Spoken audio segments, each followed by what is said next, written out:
Hi guys, my name is Karina. Welcome back to my Amazon FBA channel. I have a very important question for you. Do you want your Amazon account banned or suspended, and do you want to be prevented from selling on Amazon ever again? No, I don't either. Unfortunately, you and I have been doing at least one of these things in terms of reviews that can literally completely destroy our business in a millisecond. So if you want to find out what those ways are, how to avoid them, and alternative ways to get super safe reviews that will rank your product to the top, then keep on watching the video. Guys, Amazon is literally changing the review policies of what it seems like every few months, and things are so different than how they used to be when I personally first started Amazon, and even sellers before me that had it so easy where they could literally get so many reviews and not even be looked at. But with all these like news articles and blogs online of all the false reviews going around, Amazon has gotten so strict in the past 6 months on reviews that pretty much 99% of those methods are completely ineffective and can put your account in serious risk of getting banned and for you to never sell on Amazon again. If you want to continue selling, you can't mess this up. It's seriously not worth it, okay? And I have the Amazon TOS right here, and I wanted to review them with you guys so you guys are really aware, because I don't think anyone even reads them. To be honest, I didn't even read them either. I just kind of went about what I heard and not to do common things like, you know, like pay someone for a review. That's just common sense that Amazon doesn't want that. But with all these changes and with how things used to be, there is still a lot of gray lines, and I just wanted to clear them up for you guys so you are fully aware and explain all these TOSs with you and ways that you can still get reviews, what is safe to do. Again, I want to make a disclaimer. I am not like a legal person. I don't know exactly what these mean. Obviously, everything is taken to a great grain of salt. Take these as you imagine them, as you interpret them. I'm not gonna give any like full like white line, black line suggestions. I'm just gonna go off of what Amazon says and what with my experience and what I personally do. I just want to kind of clear everything up for you guys so you are fully aware of what you can and can't do, to an extent, of course, because like I said, I don't know where the gray line is either. Everything is left. There's always room for interpretation, it sounds like, but I just don't want you guys to get banned, and I just want to, you know, give you guys alternative means to do things. So please stay to the end of this video. I just want to literally give you guys safer ways to do it, really explain what needs to be done. So we're here in the Seller Central account, and this is just the TOS. So this is inappropriate product reviews. So the first one says a seller posts a review of their own product or their competitor's product, either in their own name or as an unbiased buyer. So this basically, you can't leave reviews on your product or anyone else's product that is your competition, because that's a conflict of interest. That's pretty common sense. And by the way, note guys, reference to seller here includes all the seller's employees and third-party partners. So you can't get a VA to do it and just say like, oh, it's a cop-out. So here's the second one. A seller offers a third party a financial reward, discount, or other compensation in exchange for a review on their product or their competitor's product. This includes services that sell customers' reviews and websites or social media groups with implicit or explicit agreements or expectations that an incentive is contingent on a customer's leaving a review. So this is basically paying a review, paying for a review. Like, hey, I'll give you $5 if you leave a positive review. And that has been seen a lot in Facebook groups, and guys, don't join those Facebook groups that are like review for review, incentivized reviews, or looking for free products. You know, there's so many of those groups that I have seen this on videos, and I still see videos on this until now, and people are not taking this as serious as it actually is, because Amazon, like guys, literally Amazon is $1 trillion company. They have resources to probably plant minimum wage workers into those Facebook groups that look for people specifically like you, because they don't want to risk their reputation, because there has been already like articles or news things on them on TV about how they have fake reviews, which really questions their credibility. So they don't want that. So take this more seriously. Don't put anything that is public, Amazon can track, so don't put yourself into that position. Okay, here's another one. A seller offers to provide a refund or reimbursement after the buyer writes a review, including reimbursements via non-Amazon payment method. For example, a lot of courses and videos tell you that you can do like a PayPal reimbursement for a product, and that's what review for review usually is. When one person leaves you a review, you get a PayPal amount for that, so you don't actually have to spend your money buying the product, and then you do the same for them. However, this is against TOS. An interesting thing about this statement, however, is the after, right? It says refund or reimbursement after the buyer writes a review. So again, this is kind of a gray line. This is after. What if you do it before, right? Again, this is, I don't know how much leeway room there is here, but again, interpret this as you wish, because you know there are services out there as well, like third-party services like Rebate Key, where you can actually third-party reimbursement services where you can actually give a refund to a person, or you can reach out to sellers from the past that you've had and offer them things like that. However, I'm not sure if you do it before they write a review and kind of make it like a hazy gray line thing. Again, this is probably risky, but if we're just reading it text-based and you know how it's factual and stated here, perhaps if you do it before, again, don't take my word for it. I'm just reading into this how I see it, but you know, just out of curiosity, this is something interesting to note. So next is a seller uses third-party service that offers free or discounted products tied to a review. For example, a review club that requires customers to register their Amazon public profile so sellers may monitor a review. Again, there's been so many more third-party softwares that have done this in the past.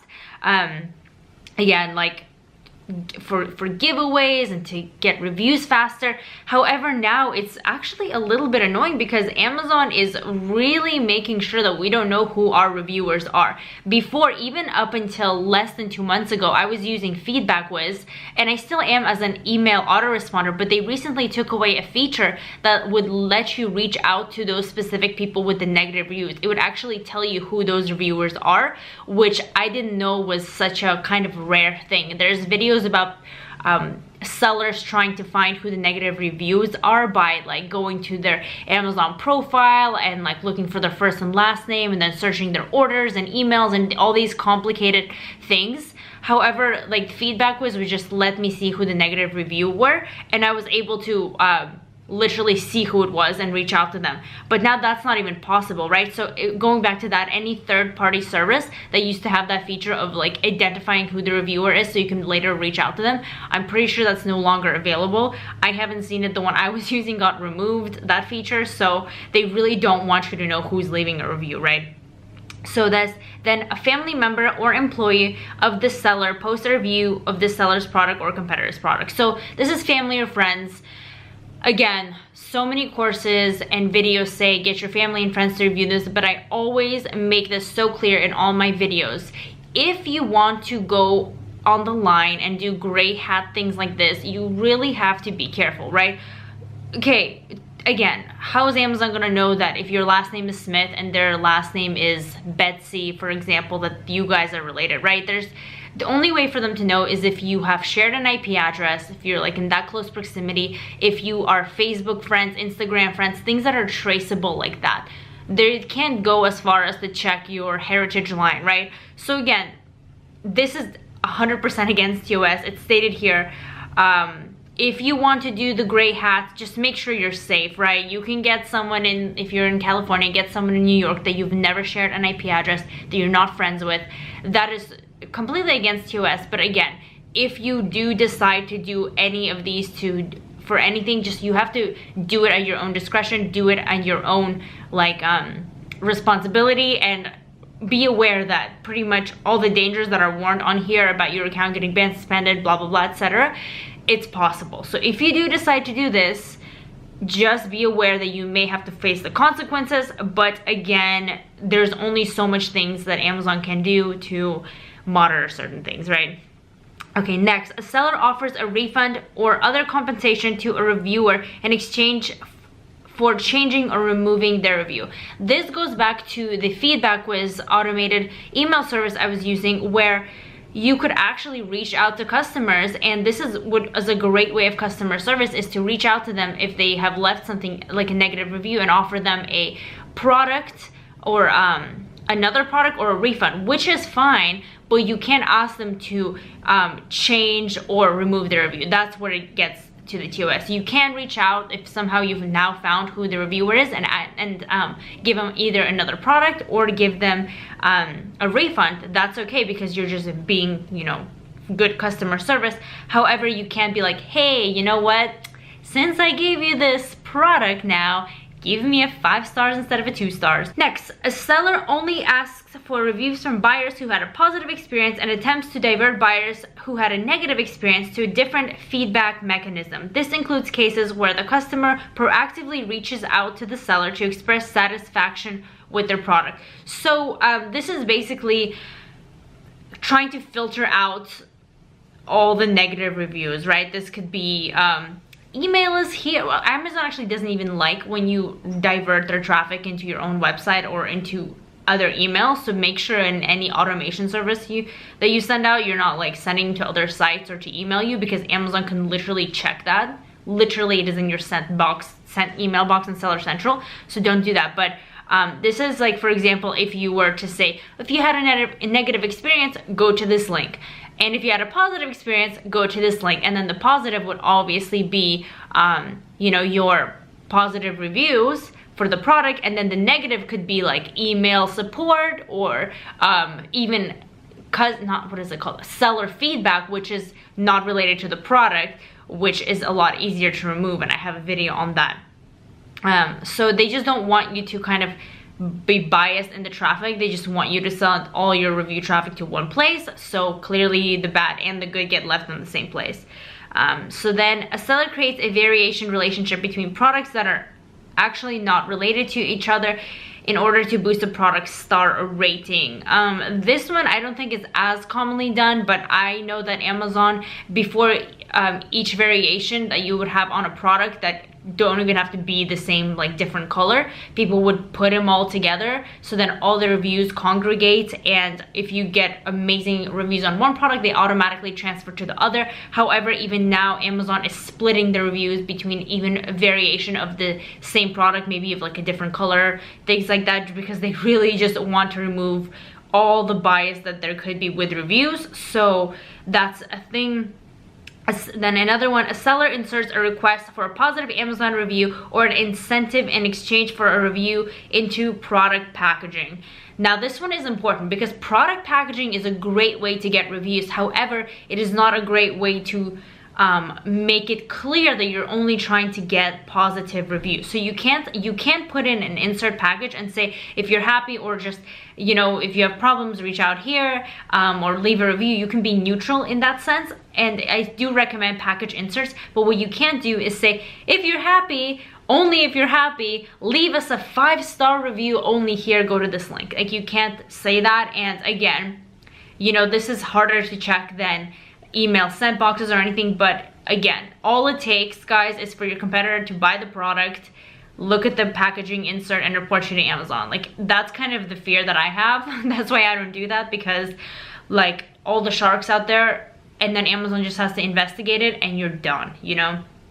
And then the last one, it says, a seller manipulates the helpful, not helpful, or report abuse features on any review on his or his competitor's product. That's funny because I have seen this again in so many groups. Most of these are more common than other ones, but you've seen that, I'm sure, is vote this as a thumbs down, vote this review as thumbs up, and then the positive ones get pushed to the top and the negative ones get pushed to the bottom. That's also you know, against TOS.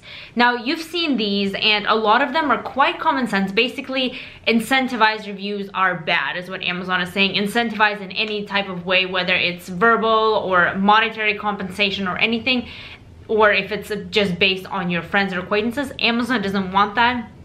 They're very strict about letting you guys know that you can get banned, suspended, legal action can be taken against you. Now, how do you actually get reviews then? What do I suggest? How do you go around all these TOS services? Because now, reading this, Guys, when I first started, 99.9% of this is different. So what do I do? What should you do? Okay, first thing, I completely am for this, is sign your product up for early reviewers program, which is ironic because that is kind of an incentivized review program from Amazon. You pay Amazon $60, they give customers like $3 incentive for leaving a review, but the risk with that is they can leave a bad review. But it helps you get your first, I believe it's 5 or 6 reviews, which is actually quite helpful. Then guys, the thing is, you have to have a good product. People are not going to give you a review if you have a crappy product. And also guys, I want to keep in mind, some of you that are trying to do like I'm just going to launch something, whatever, let's just go with the flow and let's make this money.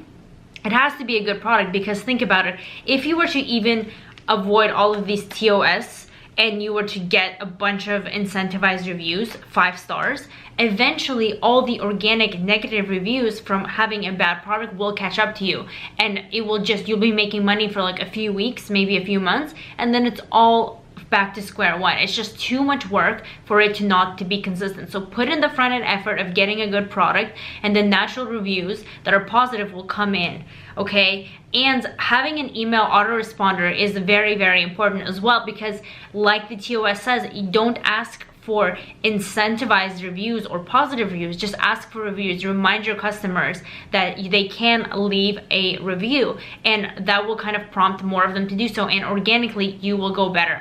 Same goes with product inserts, right?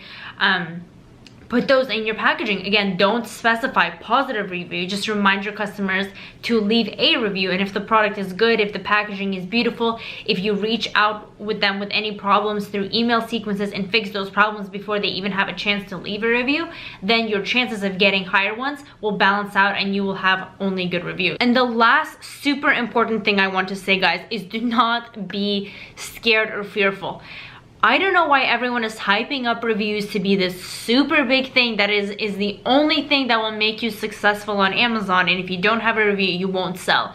Guys, reviews is just one component of your whole entire listing, of your whole entire product, of your whole entire Amazon career, okay? What's more important is your conversion rate, which only happens if you have a good listing, if you have a good product. So focus on getting a good product, a good listing optimization, and you will organically get those reviews. Now, I do suggest, if you guys use all the ways I suggested to get your reviews quicker and boost them up there, then yes, because reviews do matter, but they, in my opinion, they don't matter as much as everyone else hypes them up to be. Yes, the more reviews the better, but at a certain point, depending on the market you enter, obviously, and if you're watching my videos and how I teach things, you don't want a market with a bunch of reviews that you can't overdo. There becomes a leveling point where you and other sellers, it's like 100 reviews or 900 reviews. At that point, it becomes irrelevant, and what becomes relevant is really the 4 or 4.4 star average you have, because there's enough people on there that have left reviews to give a customer an overall kind of generalization of how good the product is going to be, and actually liking your product and them clicking into it and buying it, okay? The way that your product converts based on how many people click to how many people buy, the more people that buy your product after they clicked on it, that's going, the conversion rate, it's going to tell Amazon that that is a product that people want, and it will boost it up, right? It will be higher, people will buy it more, and that is what is important, okay? Not getting as maximum reviews as possible. So guys, if you want to look at these, please study them. Make sure you understand and don't do things that are stated on there, because you really don't want to lose your business and be on bad terms with Amazon from something as silly as this that is not even as important as other things to really make the sales on Amazon. I hope that this was helpful. I really want to save you guys a headache. If you have any more questions, always leave them in the comments. Message me on Instagram. All the links are below. I have a Facebook group too. So yeah, thanks guys for watching. Please subscribe and like the video, and I will see you guys next time. Have an amazing day.